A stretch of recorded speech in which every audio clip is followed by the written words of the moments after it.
Okay, hi everybody. This is my demo and somewhat review of the caps that I got for my faders and my encoders from CoolorCaps.com, and I'm using them on my Arturia Keylab 88. I also have the exact same set on my Keylab 49, which has the same layout above the keys, and it fit the exact same way. So I just wanted to show you real quick what that looks like, and there's a little bit of work that you have to do to get the faders to work correctly or to fit correctly. As you can see, once they're on, it's very smooth action. This red one here is what I wanted to show you. By default, I don't know if you can really see up inside there or not. Basically, there's more space and it goes up farther than this fader goes. So I guess maybe on more DJ gear and stuff, those faders come up a little bit higher.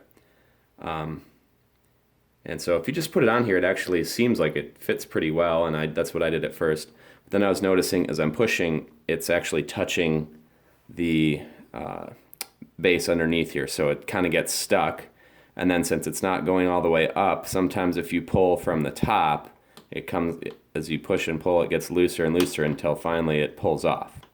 So what CoolorCaps actually does is if they know what gear you have and they know what it needs, they send it to you. But if they don't know, since I just put other, since the Keylab 88 isn't one of their, I'm not going to say supported, because obviously it works, but just one of their known pieces of gear that they know what to send you. But just as to be safe, they sent me this little, well, there's a whole set of them here, I'll show you. They come like this, that's 4 of them. We got one here that we're going to use.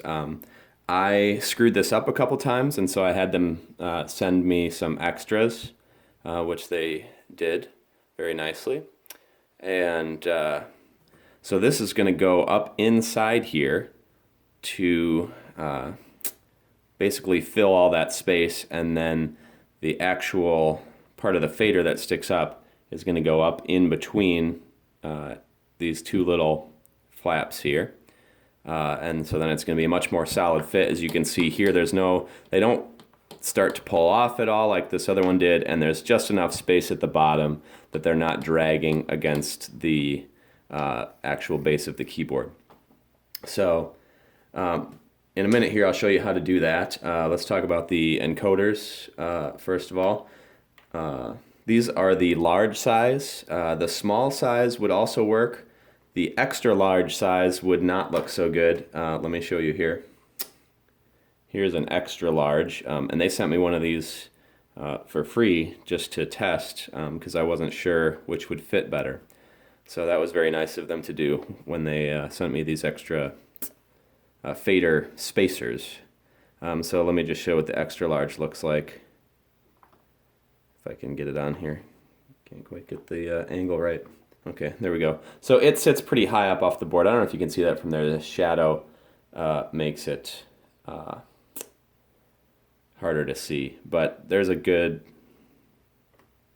I don't know, maybe a good 1/4 inch or so off of the base of the board, and it looks kind of dorky. So definitely a better look with the small size, which is the same height. It's just a little thinner, and I thought the large would I don't know. I like the look of the largest better. I didn't even try one of the smalls.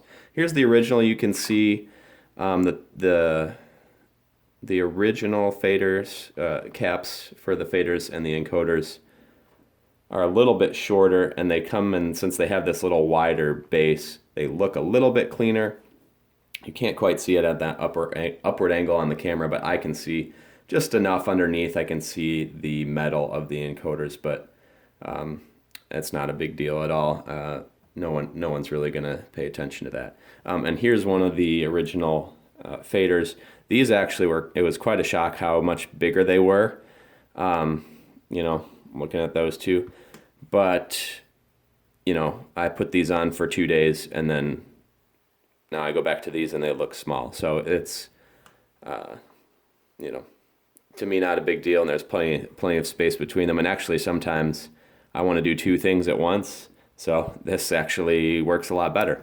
So let's pull this off. Let me show you how to get that spacer up in there, because like I said, I screwed that up a couple of times. Wow, this is really tight on there. Get off. They did also send me some encoder lifters, some knob lifters, but I don't know, I just pull them off. So here we go.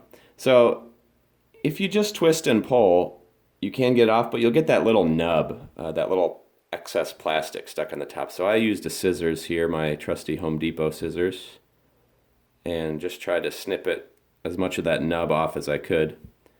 And then let's see how I did. Yeah, pretty good. Because this is going to be going up inside there, and if you have that little nub, then it's not going to go all the way. So it's very difficult here. You really can't do this with your hands very well because those arms are so thin that as I put, they just start to bend here. They're not actually forcing that middle section up higher because it's a tight fit in there, which is what you want because you don't want it to be moving at all once it's in there, and you want it to be snug against the metal part of the fader. So what I ended up doing, I tried this with several different sized screwdrivers till I found the one that seemed to work the best.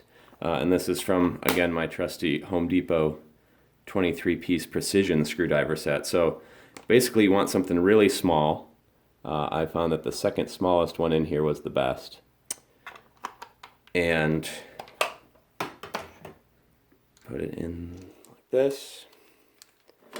And then you want to start kind of gently and just kind of nudge it up there, make sure you're, and then once you're sure you're on it, then you just push, and it is, well, got that stuck in there. It does flex just a little bit of the sides. You can see them bow outwards just because the screwdriver gets a little thicker.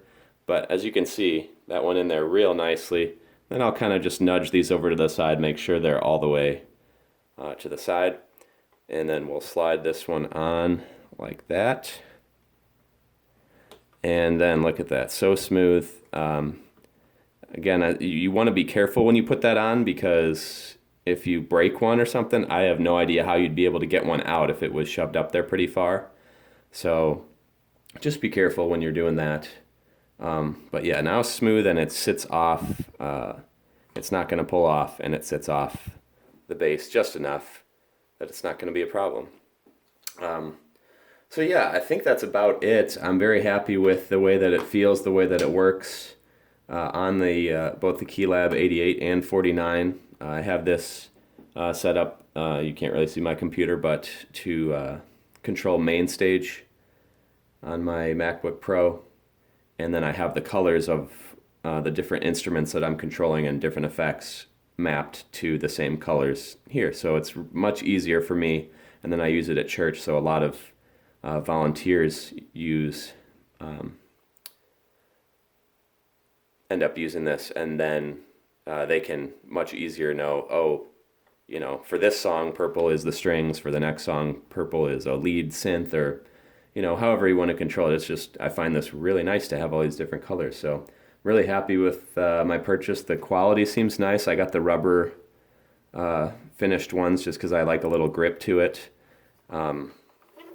I don't really know what else there is to say other than, I don't know if you can tell which colors I got here. I got every color except like the silver and gold. I didn't get any black. You can see the black here from the free extra large encoder they sent me. I didn't get teal, I think is the only color. This is the light blue, these two colors, and the dark blues here. And yeah, really that's it. Really happy with it, and you know, can, whoa, that's loud. And so yeah, look at that, how nice that is. Okay, I guess that's it, and if you have any questions, you can leave them in the comments. Thanks.